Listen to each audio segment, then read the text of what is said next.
వినుకొండ నియోజకవర్గంలోని ఏపూరు మండలం చిట్టాపురం గ్రామం నందు నూతనంగా నిర్మించిన వైఎస్ఆర్ రైతు భరోసా కేంద్రం మరియు వైఎస్ఆర్ హెల్త్ సెంటర్ నూతన భవన ప్రారంభోత్సవ కార్యక్రమంలో ముఖ్య అతిథిగా పాల్గొని నూతన భవనాలు ప్రారంభించిన వినుకొండ శాసనసభ్యులు బొల్ల బ్రహ్మనాయుడు అనంతరం గ్రామంలోని ప్రభుత్వ పాఠశాలకు నాడు నేడు పథకం ద్వారా నిర్మించిన కాంపౌండ్ వాల్ ను ప్రారంభించారు. అనంతరం వైఎస్ఆర్ పెన్షన్ కానుక ద్వారా అర్హులైన వారికి మరియు నూతనంగా మంజూరైన పెన్షన్లను అర్హులైన వారికి 3,000 రూపాయల పెన్షన్ ను పంపిణీ చేశారు. అనంతరం జగనన్న భూరక్ష సమగ్ర భూ సర్వేలో భాగంగా రైతులకు పట్టాలు పంపిణీ చేశారు.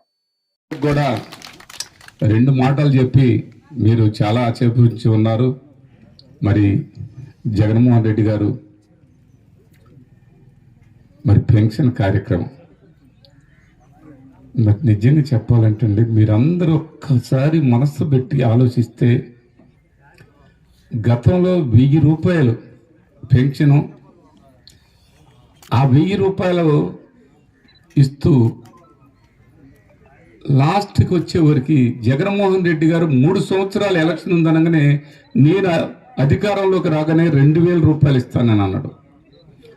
అన్న వెంటనే ఇవ్వకుండా చంద్రబాబు నాయుడు గారు, ఆయన తెలివిలేండి, పెద్ద తెలివికల్లోడు కదా, ఆయన ఏం చేశారు, ఎలక్షన్ 2 నెలలు ఉందనగా 2,000 ఇచ్చాడు. 4 సంవత్సరాల 10 మాసాలు 1,000 రూపాయలు ఇచ్చాడు. ఎంతమందికి ఇచ్చాడు? 39 లక్షల మందికి ఇచ్చాడు. ఈరోజు 2,250 నుంచి మొదలెట్టుకొని 3,000 రూపాయల దాకా,